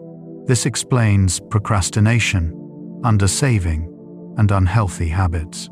Strategies to help present self-serve future self include pre-commitment, making choices now that constrain future behavior, and vividness, making future consequences feel more real. Understanding this internal conflict can foster self-compassion.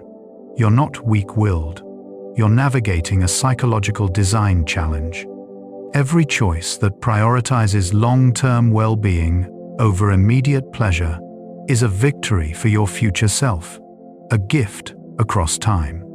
The default effect shows that people stick with preset options. When making decisions, people tend to accept default options, whatever is preset or suggested, even when alternatives are available. This default effect is remarkably powerful. In countries where organ donation is opt-out, donation rates are much higher than in opt-in countries, even though people are free to choose either way. Defaults shape everything from retirement savings to privacy settings. They work because changing from the default requires effort and decision-making, and people often interpret defaults as implicit recommendations. Understanding the default effect can help you design better environments. Want to encourage a behavior? Make it the default. Conversely, being aware that defaults shape your choices can prompt you to evaluate whether the default truly serves your interests. Every default is a subtle nudge, and recognizing this gives you power to choose more consciously rather than passively accepting what's presented. Anchoring and adjustment lead to insufficient correction. When you start from an initial value, an anchor, and adjust from there, you often don't adjust enough. This is called anchoring and adjustment. Even when the anchor is obviously arbitrary, it influences final estimates. Asked whether Gandhi died before or after age 9, people give lower age estimates for his actual age than if asked about age 140. The initial anchor pulls judgments toward it, even when logically irrelevant. This bias affects negotiations, predictions, and everyday judgments. Being aware of it can help. When you notice an anchor, deliberately consider whether your adjustment is sufficient. Generating alternative anchors can also help, thinking through different starting points to see how they influence your judgment. Every numerical estimate you make is potentially anchored, and conscious awareness can help you break free from that anchor's gravitational pull. Your attachment style influences adult relationships.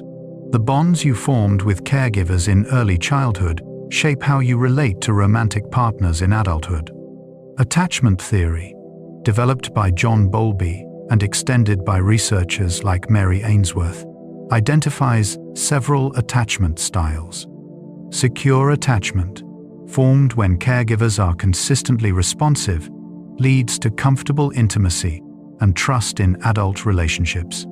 Anxious attachment, from inconsistent care, leads to fear of abandonment and need for reassurance.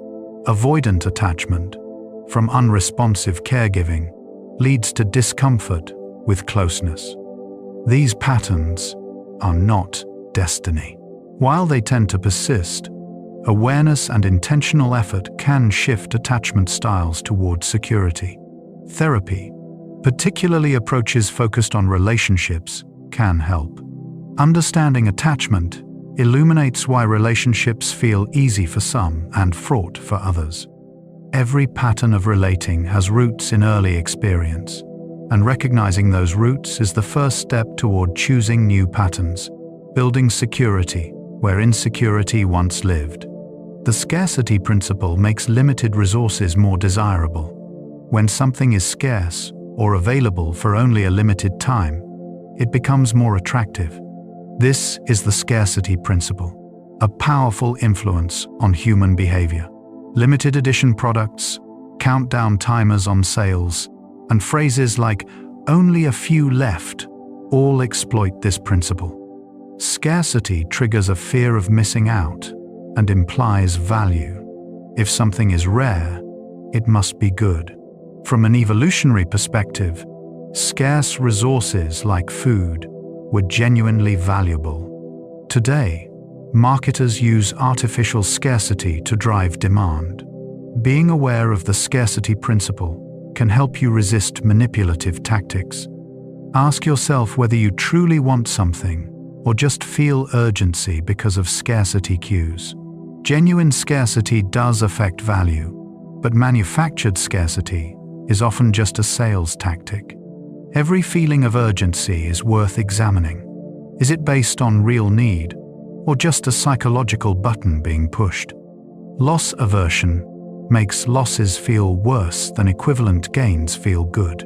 Imagine you could either gain $100 or lose $100. Most people feel more strongly about avoiding the loss than achieving the gain, even though the monetary value is identical. This is loss aversion, a core principle of behavioral economics. Losses loom larger than gains, typically about twice as large psychologically. Loss aversion influences many decisions. People hold losing investments too long, hoping to avoid realizing the loss. They avoid risks, even when potential gains outweigh potential losses. They work harder to avoid losing something they have than to gain something equivalent. Understanding loss aversion can help you make more rational decisions. Recognize when fear of loss is driving choices and evaluate whether it's warranted. Sometimes embracing potential loss is necessary for growth. Every decision framed around avoiding loss is an opportunity to ask whether you're being overly influenced by this powerful bias. The framing effect shows that how information is presented matters. The same information presented differently can lead to different decisions. This is the framing effect. Describing a medical treatment as having a 90% survival rate sounds better than saying it has a 10% mortality rate, even though they're mathematically equivalent. Framing influences choices because it highlights different aspects of the situation. Positive frames emphasize gains. Negative frames emphasize losses. Given loss aversion, negative frames often have more impact. Understanding the framing effect can make you a more critical thinker. When presented with information, consider alternative frames. How else could this be described?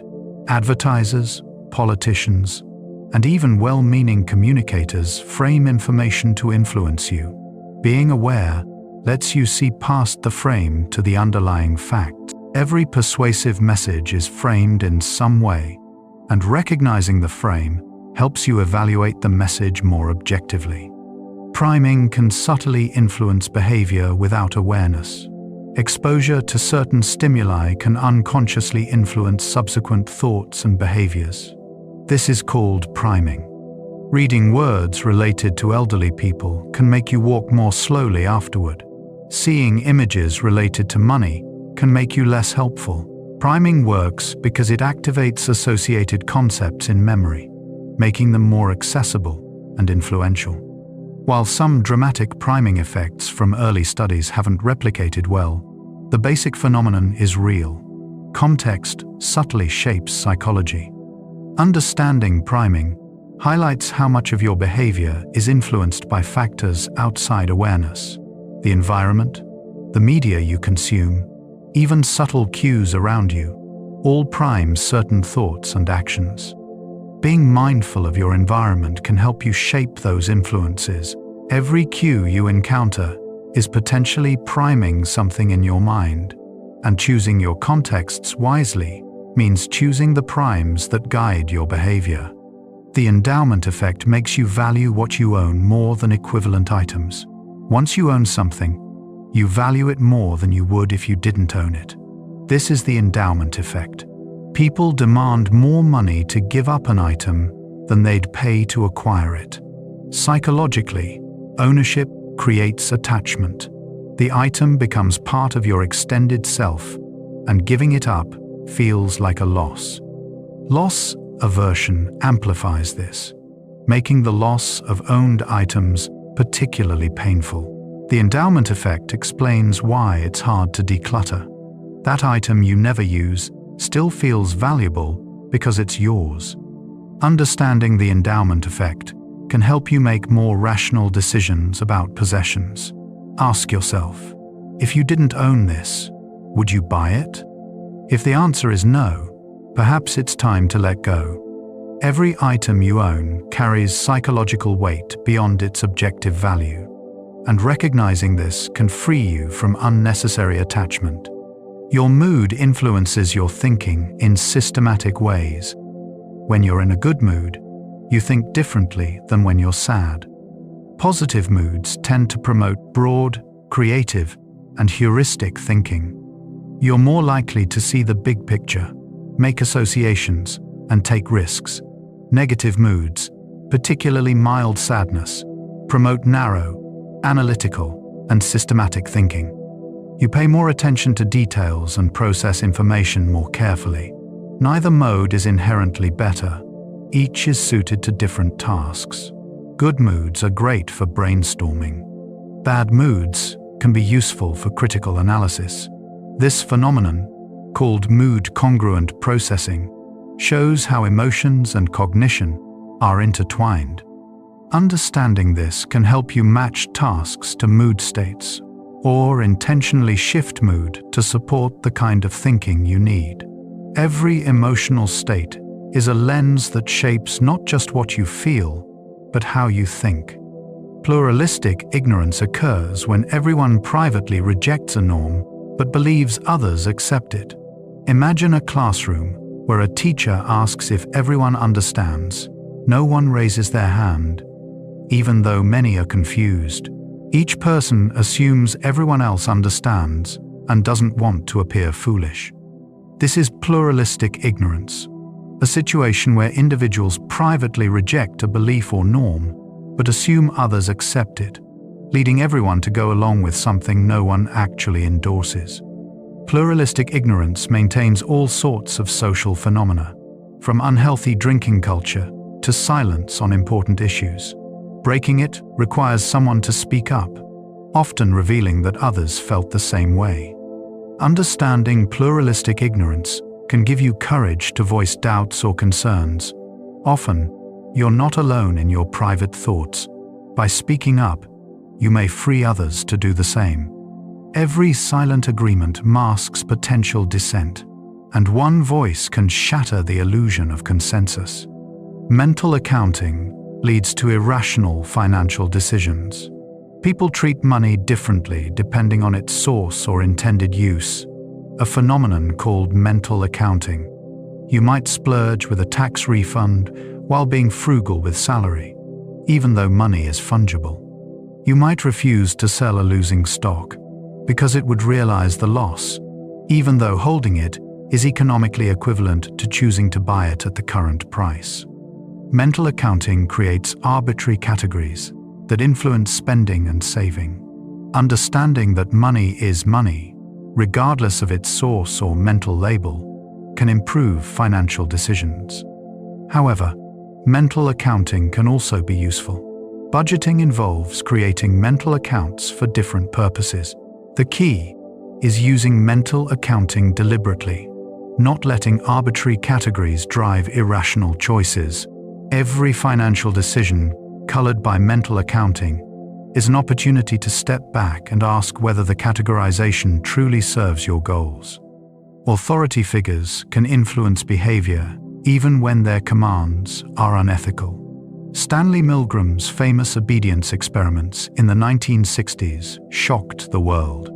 Participants were instructed by an authority figure to administer what they believed were painful electric shocks to another person. Despite hearing screams and protests, a majority continued to the maximum voltage because the experimenter told them to proceed. While ethically controversial, the studies revealed how powerfully authority influences behavior. People defer to authority even when it conflicts with personal morals. This isn't about individual weakness, but about deeply ingrained social tendencies. Understanding this can make you more resistant to blind obedience. Authority deserves respect, but not unquestioning compliance. When asked to do something that feels wrong, it's worth pausing and questioning, even when the request comes from someone in a position of power. Every act of moral courage often involves resisting authority, and awareness of obedience pressures is the first step toward principled resistance. Conformity pressures can override personal judgment. Solomon Asch's conformity experiments demonstrated that people will agree with an obviously wrong group answer rather than trust their own correct perception.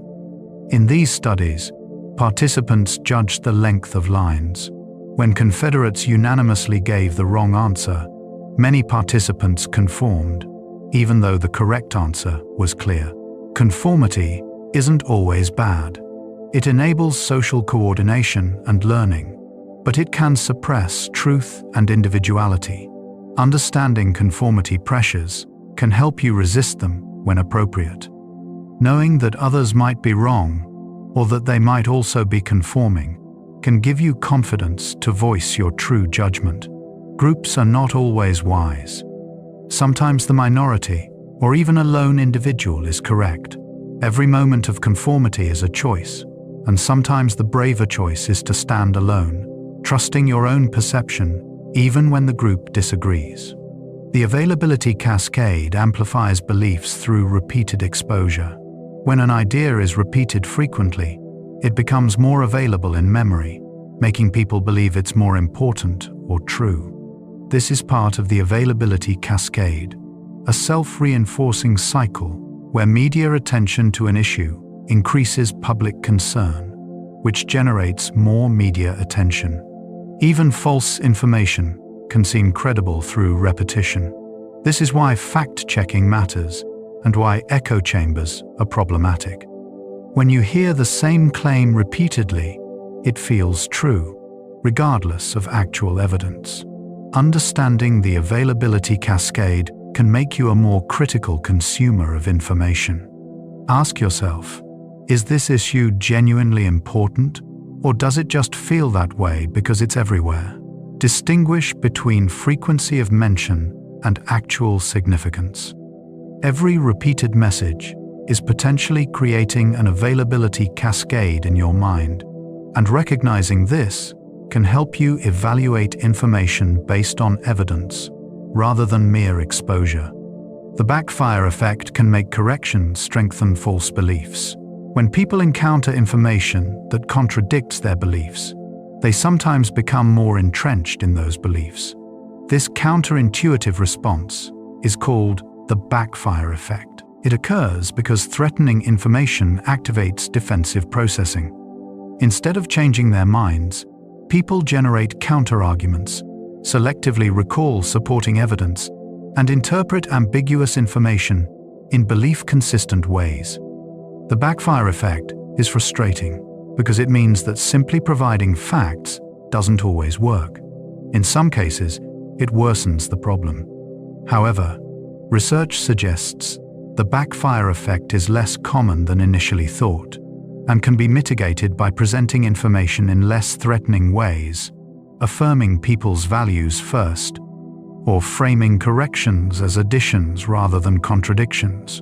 Understanding the backfire effect highlights the challenge of changing minds.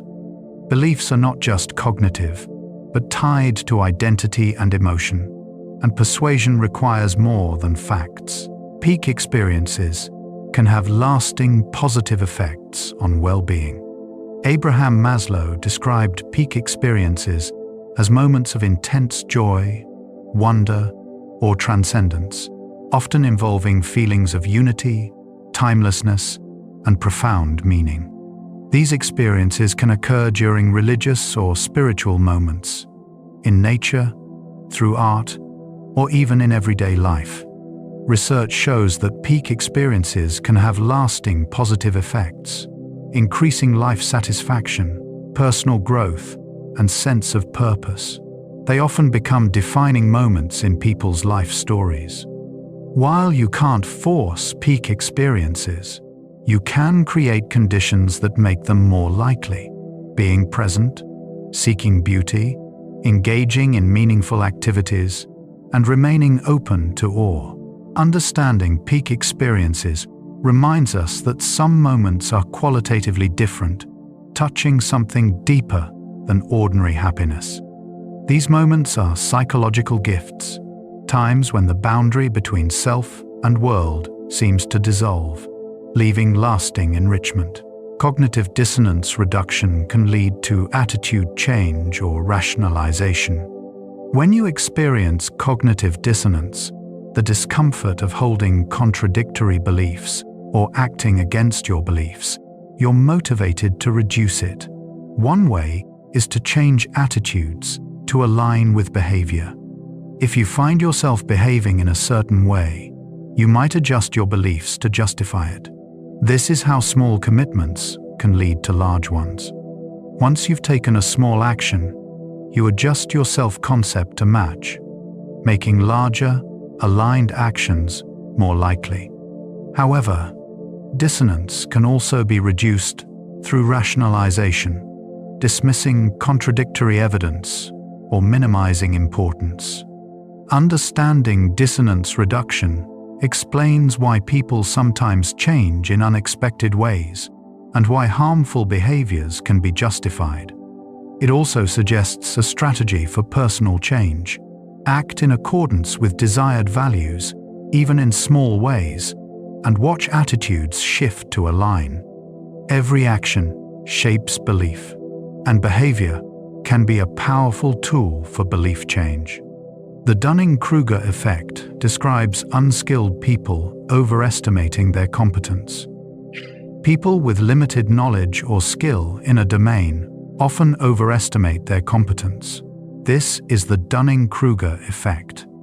Ironically, the knowledge required to be good at something is often the same knowledge needed to recognize how much you don't know. Beginners lack the metacognitive ability to accurately assess their performance. As people gain expertise, they often become more aware of complexity and less confident in their assessments. The Dunning-Kruger effect explains why novices can be overconfident, while experts are more humble.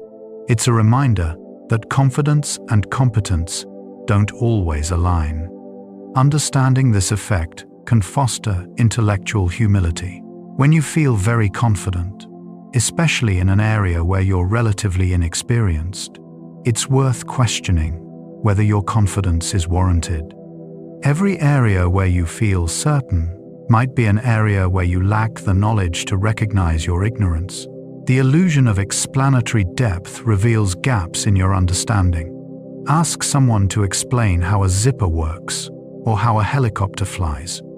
Most people feel they understand until they try to explain in detail, at which point they realize their understanding is shallow. This is called the illusion of explanatory depth. You feel you understand complex systems because you're familiar with them, but actual understanding is often superficial. This illusion affects everything from political opinions to consumer choices. You might feel informed about an issue but struggle to explain mechanisms or implications. Recognizing the illusion of explanatory depth can promote intellectual humility and curiosity. It's an invitation to move from familiarity to true understanding. Every confident explanation you give is worth testing. Can you really explain it, or are you operating on an illusion? Deep understanding requires more than surface familiarity, and recognizing the difference is the first step toward genuine knowledge. Effective forecasting is often inaccurate. When you imagine how you'll feel in the future, you're engaging in affective forecasting. Research shows that people are surprisingly bad at this. You overestimate the intensity and duration of emotional reactions, both positive and negative. You think a promotion will make you ecstatic and a breakup will devastate you, but emotions typically normalize faster than expected. This happens because of impact bias, overestimating emotional impact, and focalism, focusing too much on the event while ignoring other life factors. Understanding that effective forecasting is inaccurate can improve decisions, that feared outcome might not be as bad as you think, that desired outcome might not bring lasting happiness. Recognizing this can reduce anxiety about the future and promote more balanced decision-making. Every emotional prediction is likely somewhat off, and accepting this can bring both relief and realistic optimism. Hedonic adaptation means you get used to both good and bad changes. Whether you win the lottery or become paralyzed in an accident, studies show that after an initial period, people return closer to their baseline happiness. This is hedonic adaptation, the tendency to adapt to changed circumstances. Positive events bring temporary joy, but you soon take them for granted. Negative events bring temporary distress, but you adjust. Hedonic adaptation is both blessing and curse. It provides resilience in the face of adversity, but also means that achievements bring less lasting joy than expected. Understanding hedonic adaptation can shift priorities. Instead of chasing major life changes for happiness, focus on ongoing practices and relationships that provide sustained meaning. Gratitude practices can also combat adaptation by keeping attention on what you have. Every new normal, whether better or worse than before, becomes simply normal through adaptation, and recognizing this can reshape how you pursue well-being. The self-reference effect enhances memory for information related to yourself. Information is better remembered when you relate it to yourself. This is the self-reference effect. When learning names, you'll remember them better if you think about how each person relates to you. When studying material, relating it to personal experiences enhances retention. The self-reference effect occurs because the self is a rich, well-organized structure in memory. Connecting new information to it creates more retrieval pathways. This effect has practical implications for learning. Personalizing material makes it stick. Instead of passively reading, actively consider how concepts relate to your life. Understanding the self-reference effect also highlights how deeply self-focused human cognition is. The self is a central organizing principle of memory and thought. Every piece of information filtered through personal relevance becomes more memorable, demonstrating that learning is not just about the material, but about connection to the learner. Positive illusions can promote mental health despite inaccuracy. Most people hold slightly inflated views of themselves, believing they're above average in various domains, that they have more control than they do, and that the future will be better than it probably will be. These positive illusions contradict the traditional view that mental health requires accurate reality perception. Research by Shelley Taylor suggests that moderate positive illusions actually promote well-being, motivation, and resilience. They buffer against depression and anxiety. However, extreme distortions can be harmful, leading to poor decisions and social problems. The key is balance. Mildly optimistic self-views that motivate without causing delusion. Understanding positive illusions challenges the idea that rationality equals health. Sometimes, a slightly rose-tinted view serves you better than harsh objectivity. Every slightly generous self-assessment might be psychologically adaptive, helping you persist and maintain hope in an uncertain world. The planning fallacy makes you underestimate how long tasks will take. When estimating how long a project will take, people consistently underestimate, even when they know they've underestimated similar tasks before. This is the planning fallacy. It occurs because people focus on the best-case scenario, neglecting potential obstacles and delays. It's also influenced by motivated reasoning, wanting tasks to take less time. The planning fallacy affects everything from personal projects to large infrastructure initiatives. Understanding it can improve planning. Instead of asking how long you think something will take, consider how long similar tasks took in the past. Build in buffers for unexpected delays. Use outside view, considering base rates, rather than inside view, focusing on this specific case. Every timeline you create is likely too optimistic, and adjusting for the planning fallacy can lead to more realistic and less stressful project management. The false consensus effect makes you overestimate how much others agree with you. You tend to assume that others share your beliefs, attitudes, and behaviors more than they actually do. This is the false consensus effect. If you prefer tea over coffee, you might overestimate the number of tea drinkers. If you support a political position, you might assume it's more popular than it is. The false consensus effect occurs because your own view is highly available and salient, and you tend to associate with like-minded people, creating a biased sample. Understanding this effect can promote empathy and reduce polarization. Others may see the world very differently than you do. Your view is not necessarily the common or obvious one.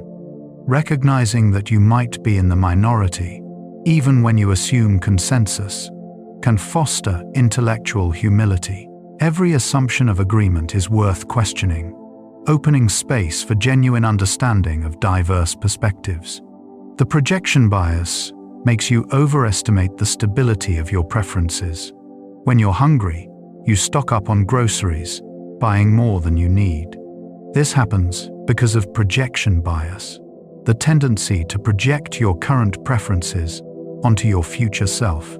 You assume that how you feel now is how you'll feel later. When you're cold, you can't imagine being too warm. When you're happy, you underestimate future sadness. Projection bias affects many decisions, from shopping to life choices. You might choose a career based on current interests, underestimating how much your passions might change. Understanding projection bias can improve decision-making. Recognize that your future self may have different preferences.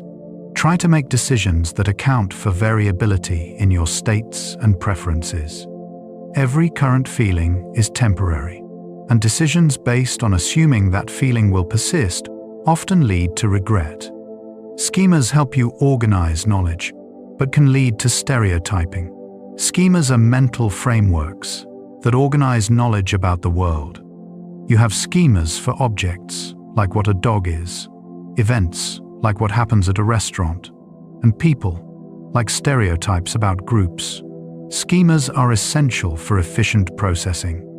They allow you to fill in gaps, make quick judgments, and navigate the world without analyzing everything from scratch. However, schemas can also distort perception. They lead you to notice schema-consistent information and ignore inconsistencies. Stereotypes are schemas about social groups, and while they can contain kernels of truth, they overgeneralize and harm individuals by ignoring variability. Understanding schemas highlights the trade-off between efficiency and accuracy. While you can't function without schemas, you can be aware of their limitations. Every automatic judgment based on a schema is an opportunity to pause and consider whether the schema truly fits the individual case. The sleeper effect shows that message source becomes less influential over time. When you hear a message from a non-credible source, you initially discount it. But over time, you may forget the source while remembering the message, leading the message to become more persuasive. This is the sleeper effect. The dissociation between message and source grows with time. While initially you think, "That's from an unreliable source, so I don't believe it," eventually, you just remember the message itself. The sleeper effect has implications for propaganda and misinformation. Even messages from questionable sources can influence beliefs if enough time passes. Understanding the sleeper effect suggests the importance of actively connecting messages to sources, especially when evaluating credibility. Don't just remember claims. Remember who made them and why they might have said it. Every message carries an origin, and holding that origin in mind protects against undue influence from unreliable sources. Your sense of control influences stress and coping. Perceived control, the belief that you can influence outcomes, profoundly affects well-being. People who feel they have control over stressors experience less anxiety and better health. Even the illusion of control can help. Nursing home residents given control over small decisions showed improved health compared to those without such control. Control doesn't eliminate stressors, but it changes how you experience them. Stressors feel less threatening when you believe you can respond effectively. This is why autonomy is so important in workplaces and why learned helplessness is so damaging. Understanding the importance of control suggests strategies for coping, even in difficult situations. Identifying areas where you have agency however small, can reduce distress. Every aspect of life where you exercise choice and influence contributes to a sense of efficacy that buffers against stress and promotes resilience. The actor-observer bias describes different attributions for self versus others. When you explain your own behavior, you tend to cite situational factors. When you explain others' behavior, you cite personality traits. This is the actor-observer bias. If you stumble, you blame the uneven sidewalk. If someone else stumbles, you might think they're clumsy. The bias occurs because you have more information about your own situational constraints, and because you observe yourself from the inside, aware of how circumstances influence you, while you observe others from outside, seeing just behavior. The actor-observer bias can lead to unfair judgments and interpersonal friction. Being aware of it encourages more charitable interpretations. When someone behaves badly, consider their situation. When you behave badly, also consider your personal responsibility. Every judgment of behavior, your own or others, is filtered through this bias, and correcting for it promotes both fairer treatment of others and greater personal accountability. Mindfulness reduces rumination and enhances present moment awareness. Rumination, repetitively focusing on problems and negative feelings, maintains depression and anxiety. Mindfulness, the practice of non-judgmental present moment awareness, offers an alternative. Instead of getting caught in thought loops about past or future, mindfulness brings attention to immediate experience, sensations, breath, sounds. Research shows mindfulness reduces rumination and breaks the cycle of negative thinking. It doesn't suppress thoughts, but changes your relationship to them. You observe thoughts without identifying with them or following them down rabbit holes. This creates psychological distance and flexibility. Mindfulness-based interventions have proven effective for depression, relapse prevention, and stress reduction. Understanding mindfulness as a skill that can be developed through practice offers hope. You're not stuck in rumination. Through gentle, repeated practice of returning attention to the present, you can train a mind that rests more easily in the now, rather than churning through worries about then. The hindsight bias makes events seem more predictable after they occur. After an event happens, you often feel you knew it would. This is hindsight bias, the tendency to perceive past events as having been more predictable than they actually were. Once you know the outcome, you reconstruct your memory to emphasize factors that support it, making it seem inevitable. Hindsight bias affects learning and judgment. It can lead to overconfidence, since you think you're better at prediction than you are. It can also lead to unfair evaluations, judging past decisions harshly because you know outcomes those decision makers didn't know. Understanding hindsight bias can improve humility and fairness. When evaluating past decisions, try to remember the uncertainty that existed at the time. When something happens, resist the urge to claim you knew all along. Every event seems obvious in retrospect, but that's an illusion created by hindsight bias, not evidence of predictive skill. And so, dear listener, our journey through the wonders of the mind comes to a close.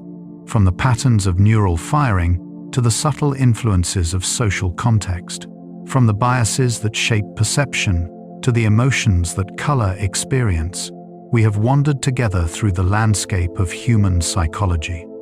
We have glimpsed the mechanisms underlying thought and behavior, felt the weight of evolutionary heritage in modern minds, and traced the invisible forces that guide daily life. The mind reminds us that existence is complex, layered, and endlessly fascinating. It shows us both the limits of rationality and the depths of adaptation. Every thought you have is a product of billions of neurons working in concert. Every emotion you feel is a signal sculpted by evolution. Every choice you make is influenced by contexts and processes you barely perceive. As you lie here, letting your thoughts slow and your body relax, imagine yourself as a mind at rest. Picture the quiet hum of neural activity, the gentle waves of consciousness receding, and the endless patterns of psychology settling into stillness.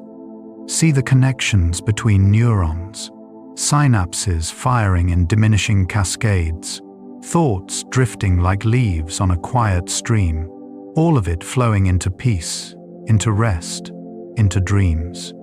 The mind has carried countless generations before us, and it will carry countless more. Its story is not finished, and in learning about it, neither is ours. Just as waking gives way to sleep, every conscious thought drifts gently into unconsciousness. If you happen to still be awake, you can go ahead and rest when you are ready. But if your mind is growing quiet, let the understanding of psychology hold you and carry you softly into rest. Close your eyes, breathe deeply, and drift into sleep, into stillness, into the vast and timeless quiet where consciousness itself dissolves. Good night.